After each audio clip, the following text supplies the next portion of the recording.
Ngasi nungdon phongkiba Kangleipa Mairagi Pauchetagi Maroiba Pau Khura Khangachiraga Miyamda Khulu Tamjagi Santi Oil Mika Pangtopa Haibadu Oikidre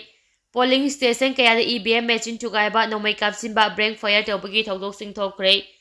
Taraga Nipan Suba Lok Sabha Mikhalgi Ahamba Tangkeki Oina Ina Manipur Constituency Ki Manungsana Laiba Tongan Tongamba Polling Booth Kayada Irang Tokre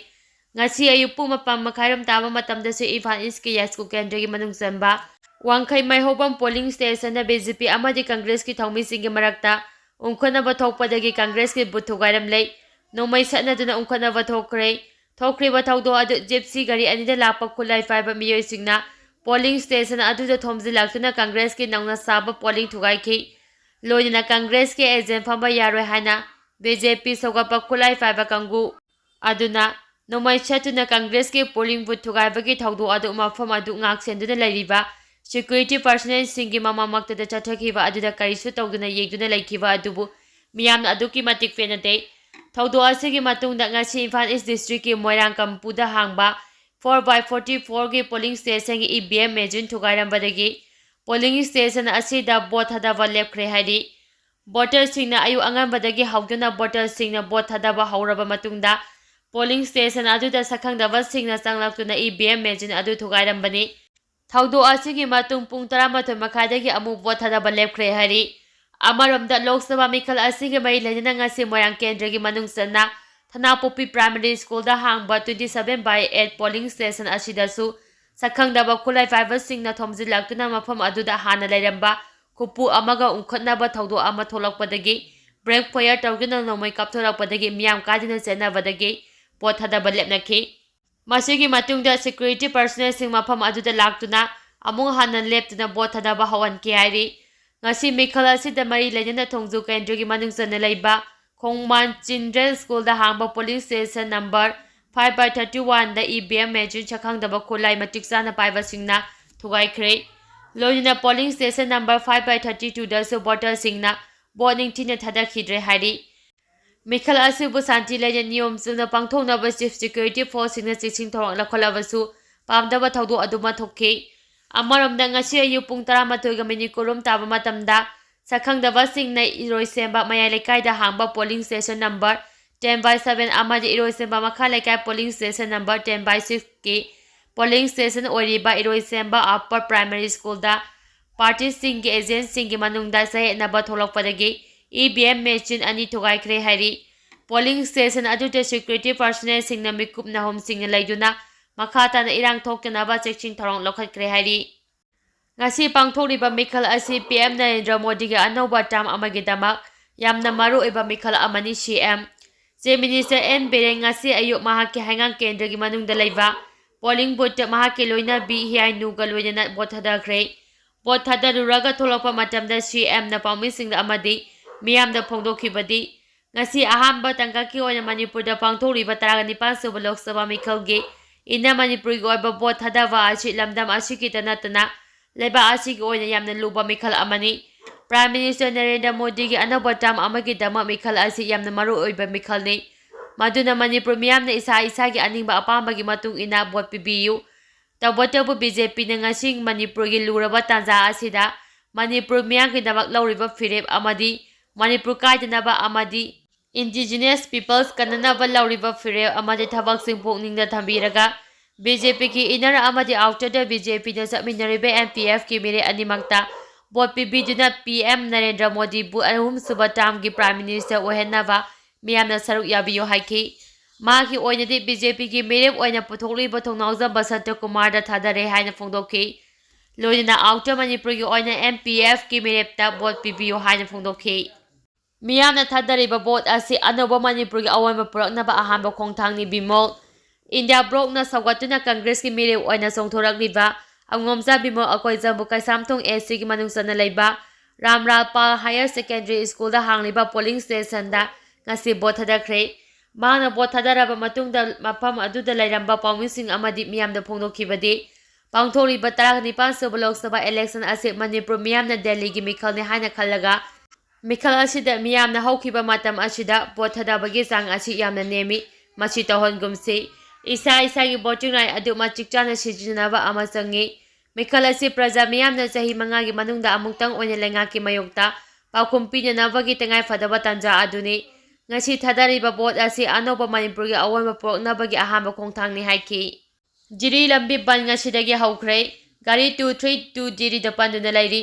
Manipur lengang National Highway 37 jiri Imphal lambi da cheliba gari singi matik saba security squad PB da vadegi nahan kaimai kholgi tolen kuki kholda thaupuba amadi gas puba gari singda kuki meter singa nomai kapsinduna driver ani aso apanangang kibada natana gari kaya akaya to an kiva adubu yamna kana yaningdaba phongdokpaga loinana matik chaba security squad PD phauba Imphal jiri bamlambi asida cheliba gari singi handyman singna ngase ayu pung 6 tagi matang kaktana ban chathaba haukhre ngasi phawbada jiri bangi lengang popi phawbagi manungda ban asina maram oidana LPG ki gari 42 IOCL 78 BPCC ATF 13 amadi FCI ki gari 100 puna gari 232 panduna lairi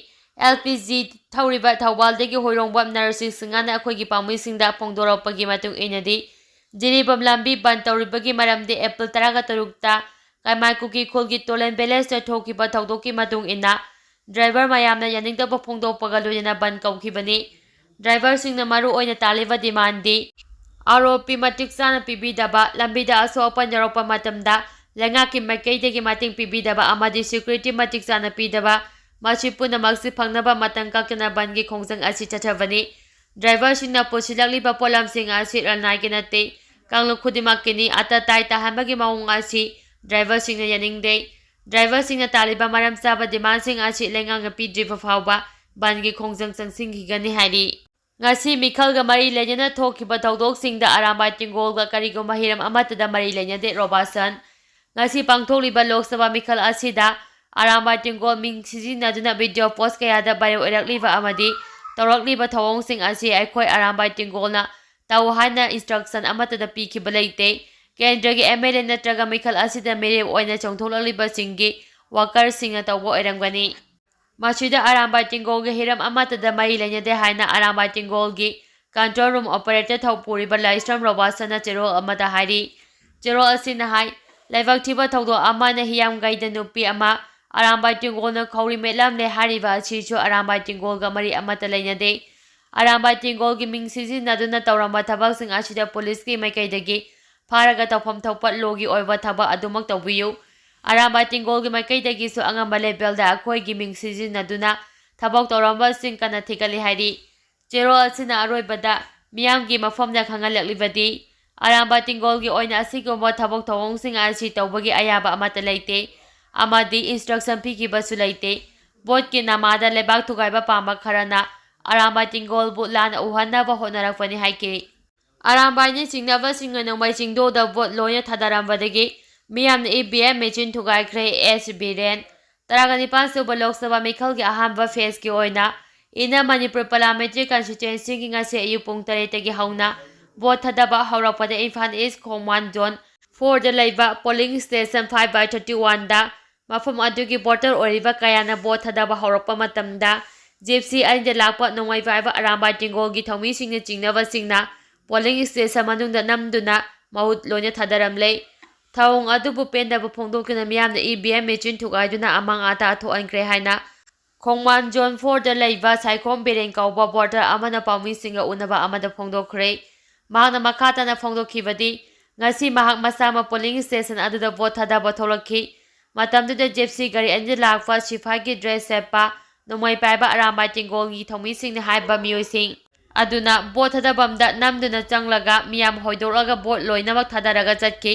thong adu polling booth adu bungak sembagi thabak toriba security personnel singi mamangda chathakibani security personnel sing adu su karimata tawba ngamdana laiki hari voter oiriba Saikhom Berena makhatana phongdokhibadi hariba matam adu voter nifuromta vote thadaba loiraba matamni mathawong aduna taklibadi Manipur asi lo laitaba leba ama oire makoina Mikhal mai papa pamlabadi makoigi oiba mireb ama thadolaga atai mireb amatada thuandaba mai paknaba hotnaba yadra thawong asi yamna phajade leba macha tade kari marangi makoina vote thugaribano thawong asidi chingi lamdagi hena sathire mamangi matamda chingda gun culture tawduna vote thadakibadu tampakta amo hanjilakle ꯌꯥꯝꯅ ꯉꯛꯂꯤꯕꯗꯤ polling station ꯑꯗꯨꯕꯨ ꯉꯥꯛꯁꯦꯟꯗꯨꯅ ꯂꯩꯔꯤꯕ security ꯄꯔꯁꯣꯅꯦꯜꯁꯤꯡ ꯑꯗꯨꯅ ꯑꯗꯨꯃꯛ ꯌꯦꯡꯗꯨꯅ ꯂꯩꯈꯤꯕ ꯑꯁꯤꯅꯤ꯫ ꯆꯠꯊꯔꯛꯂꯤꯕ ꯊꯧꯑꯣꯡ ꯑꯗꯨꯕꯨ ꯌꯥꯅꯤꯡꯗꯕ ꯐꯣꯡꯗꯣꯛꯇꯨꯅ ꯃꯤꯌꯥꯝ ꯍꯨꯞꯆꯤꯜꯂꯛꯇꯨꯅ ꯃꯤꯌꯥꯝꯅ EVM ꯃꯦꯆꯤꯟ ꯊꯨꯒꯥꯏꯈꯤꯕꯅꯤ ꯍꯥꯏꯅꯁꯨ ꯃꯍꯥꯛꯅ ꯐꯣꯡꯗꯣꯛꯈꯤ꯫ ꯄꯣꯂꯤꯡ ꯁ꯭ꯇꯦꯁꯟꯗ ꯅꯣꯡꯃꯩ ꯀꯥꯞꯁꯤꯜꯂꯛꯄꯗꯒꯤ ꯆꯍꯤ 64 ꯁꯨꯔꯕ ꯑꯍꯜ ꯑꯃ ꯁꯣꯛꯂꯦ꯫ ꯉꯁꯤ ꯅꯨꯡꯊꯤꯜ ꯄꯨꯡ 2 ꯇꯥꯕ ꯃꯇꯝꯗ ꯑꯉꯧꯕ ꯃꯆꯨꯒꯤ XUV ꯀꯥꯔ ꯑꯃꯗ ꯇꯣꯡꯗꯨꯅ ꯂꯥꯛꯄ ꯃꯁꯛ ꯈꯪꯗꯕ ꯈꯨꯠꯂꯥꯏ ꯄꯥꯏꯕꯁꯤꯡꯅ ꯃꯣꯏꯔꯥꯡꯀꯝꯄꯨ ꯄ꯭ꯔꯥꯏꯃꯥꯔꯤ ꯁ꯭ꯀꯨꯜꯗ ꯍꯥꯡꯕ ꯄꯣꯂꯤꯡ ꯁ꯭ꯇꯦꯁꯟ ꯅꯝꯕꯔ 3/11ꯗ ꯅꯣꯡꯃꯩ ꯀꯥꯞꯁꯤꯜꯂꯝꯕꯒꯤ ꯊꯧꯗꯣꯛꯇ ꯃꯤꯑꯣꯏ ꯑꯃ ꯅꯣꯡꯃꯩꯅ ꯄꯥꯟꯗꯨꯅ ꯁꯣꯛꯂꯦ꯫ ꯅꯣꯡꯃꯩꯅ ꯄꯥꯟꯗꯨꯅ ꯁꯣꯛꯂꯕ ꯃꯤꯑꯣꯏ ꯑꯁꯤ ꯈꯨꯗꯛꯀꯤ ꯏꯝꯐꯥꯜꯒꯤ ꯅꯣꯔꯊ AOCꯗ ꯂꯩꯕ ꯔꯥꯖꯃꯤꯇ꯭ꯔꯤ ꯁꯤꯇꯤꯗ ꯂꯩꯕ ꯍꯣꯁꯄꯤꯇꯥꯜꯗ ꯂꯩꯈꯠꯅꯔꯤ꯫ ꯁꯛꯈꯪꯗꯕꯁꯤꯡꯅ ꯅꯣꯡꯃꯩ ꯀꯥꯞꯁꯤꯜꯂꯝꯕꯗꯒꯤ ꯁꯣꯛꯂꯕ ꯃꯤꯑꯣꯏ ꯑꯗꯨ ꯏꯝꯐꯥꯜ ꯏꯁꯀꯤ ꯃꯣꯏꯔꯥꯡꯀꯝꯄꯨ ꯁꯕꯖꯦꯛꯇꯒꯤ ꯈꯣꯏꯁꯅꯥꯝ ꯁꯅꯥꯌꯥꯏꯃ ꯆꯍꯤ 64 ꯀꯧꯏ꯫ ꯃꯍꯥꯛꯀꯤ ꯌꯦꯠ ꯊꯪꯕ ꯂꯦꯡꯖꯨꯝꯒꯤ ꯃꯈꯥꯗ ꯅꯣꯡꯃꯩ ꯃꯔꯨ ꯑꯃ ꯄꯥꯟꯕꯒꯤ ꯗꯥꯛꯐꯝ ꯂꯩ꯫ ꯀꯔꯤ ꯃꯔꯝꯒꯤꯗꯃꯛꯇ ꯄꯣꯂꯤꯡ ꯁ꯭ꯇꯦꯁꯟ ꯑꯁꯤꯗ ꯁꯛꯈꯪꯗꯕꯁꯤꯡꯅ ꯅꯣꯡꯃꯩ ꯀꯥꯞꯁꯤꯟꯗꯨꯅ ꯑꯦꯇꯦꯛ ꯆꯠꯊꯔꯝꯃꯤꯕꯅꯣ ꯍꯥꯏꯕ ꯈꯪꯕ ꯉꯝꯗ꯭ꯔꯤ꯫ ꯂꯣꯏꯅꯅ ꯅꯣꯡꯃꯩ ꯀꯥꯞꯁꯤꯜꯂꯝꯂꯤꯕ ꯃꯤꯑꯣꯏꯁꯤꯡ ꯐꯥꯅꯅꯕ ꯃꯔꯤ ꯂꯩꯅꯕ ꯄꯨꯂꯤꯁꯅ ꯍꯧꯖꯤꯛ ꯐꯥꯎꯕ ꯈꯣꯡꯒꯨꯜ ꯂꯤꯕꯤꯗꯨꯅ ꯂꯩꯔꯤ ꯍꯥꯏꯔꯤ꯫ ꯚꯣꯠ ꯊꯥꯗꯕ ꯂꯥꯛꯄ ꯃꯤꯑꯣꯏ ꯑꯃ ꯐꯨꯈ꯭ꯔꯦ꯫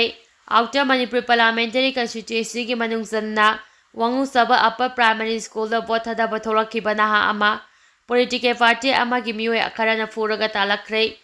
ꯃꯤꯑꯣꯏ ꯑꯗꯨꯒꯤ ꯃꯥꯒꯤ ꯁꯔꯨꯛꯇ ꯐꯨꯕꯒꯤ ꯗꯥꯛꯐꯝ ꯂꯩꯈꯤ꯫ ꯊꯧꯗꯣꯛ ꯑꯁꯤꯒꯤ ꯃꯇꯨꯡꯗ ꯚꯤꯛꯇꯤꯝ ꯑꯣꯏꯔꯤꯕ ꯅꯍꯥ ꯑꯗꯨꯅ ꯄꯦꯟꯗꯕ ꯋꯥꯐꯝ ꯀꯌꯥꯁꯨ ꯐꯣꯡꯗꯣꯔꯛꯈꯤ꯫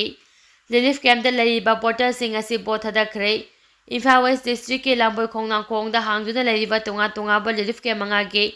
ꯏꯟꯃꯦꯠꯁꯤꯡꯅ ꯉꯁꯤ ꯚꯣꯠ ꯊꯥꯗꯕ ꯍꯧꯈ꯭ꯔꯦ꯫ ꯂꯩꯉꯥꯛꯅ ꯁꯤꯟꯗꯨꯅ ꯄꯨꯟꯅ ꯕꯁ 4 ꯊꯧꯔꯥꯡ ꯇꯧꯗꯨꯅ ꯍꯥꯏꯔꯤꯕ ꯔꯤꯂꯤꯐ ꯀꯦꯝꯞ ꯑꯁꯤꯗꯒꯤ ꯂꯝꯕꯣꯏ ꯈꯣꯡꯅꯥꯡꯈꯣꯡꯗꯒꯤ ꯁ꯭ꯄꯤꯁꯦꯜ ꯄꯣꯂꯤꯡ ꯁ꯭ꯇꯦꯁꯟ ꯑꯁꯤꯗ ꯚꯣꯠ ꯊꯥꯗꯍꯟꯈꯤ꯫ ꯑꯃꯔꯣꯝꯗ ꯏꯟꯅꯔ ꯃꯅꯤꯄꯨꯔ ꯄꯥꯔꯂꯤꯌꯥꯃꯦꯟꯇꯔꯤ ꯀꯟꯁꯇꯤꯇ꯭ꯌꯨꯟꯁꯤꯒꯤ ꯃꯅꯨꯡ ꯆꯟꯅ ꯀꯩꯔꯦꯝꯐꯥꯕꯤ ꯑꯞꯄꯔ ꯄ꯭ꯔꯥꯏꯃꯥꯔꯤ ꯁ꯭ꯀꯨꯜꯗ ꯏꯟꯇꯔꯅꯦꯜꯂꯤ ꯗꯤꯁꯄ꯭ꯂꯦꯁ ꯄꯔꯁꯣꯅꯦꯜꯁꯤꯡꯒꯤꯗꯃꯛꯇ ꯍꯥꯡꯕ ꯅꯨꯄꯤ ꯄꯨꯂꯤꯁ ꯄꯔꯁꯣꯅꯦꯜꯁꯤꯡꯅ ꯃꯊꯧ ꯇꯧꯔꯤꯕ ꯑꯁꯤꯗ ꯑꯄꯨꯟꯕ ꯚꯣꯇꯔ 119 ꯂꯩꯕꯗ ꯅꯨꯄꯥ ꯚꯣꯇꯔ 52 ꯑꯃꯗꯤ ꯅꯨꯄꯤ ꯚꯣꯇꯔ 67ꯅ ꯉꯁꯤ ꯅꯨꯡꯊꯤꯜ ꯄꯨꯡ 2 ꯐꯥꯎꯕꯗ ꯅꯨꯄꯥ ꯚꯣꯇꯔ 24, ꯅꯨꯄꯤ ꯚꯣꯇꯔ 36 ꯄꯨꯟꯅ ꯚꯣꯇꯔ 64ꯅ ꯄꯨꯟꯅ ꯚꯣꯠ ꯊꯥꯗꯅꯈ꯭ꯔꯦ ꯍꯥꯏꯔꯤ꯫ ꯂꯣꯏꯅꯅ ꯄꯣꯂꯤꯡ ꯁ꯭ꯇꯦꯁꯟ ꯑꯁꯤꯗ ꯏꯟꯅꯔ ꯑꯦꯖꯦꯟꯠ ꯑꯃ ꯐꯝꯈꯤꯗꯦ ꯍꯥꯏꯔꯤ꯫ ꯑꯃꯔꯣꯝꯗ ꯃꯥꯏꯀꯩ ꯑꯗꯣꯝꯗ ꯂꯩꯕ special polling ꯁ꯭ꯇꯦꯁꯟꯁꯤꯡꯗ internal displace ꯄꯔꯁꯣꯅꯦꯜꯁꯤꯡꯅ vote ꯊꯥꯗꯕꯒꯤ ꯆꯥꯡ ꯌꯥꯝꯅ ꯅꯦꯝꯈꯤꯕꯒ ꯂꯣꯏꯅꯅ IEDP ꯚꯣꯇꯔ ꯈꯔꯗꯤ ꯏꯂꯦꯛꯇꯣꯔꯦꯜ ꯔꯣꯜꯗ ꯃꯃꯤꯡ ꯃꯊꯥꯅꯆꯤꯡꯕ ꯌꯥꯎꯔꯝꯗꯕꯗꯒꯤ ꯅꯤꯡꯕ ꯀꯥꯏꯅ ꯍꯟꯅꯈꯤ ꯍꯥꯏꯅ ꯃꯔꯤ ꯂꯩꯅꯕꯁꯤꯡꯅ ꯐꯣꯡꯗꯣꯔꯛꯈꯤ꯫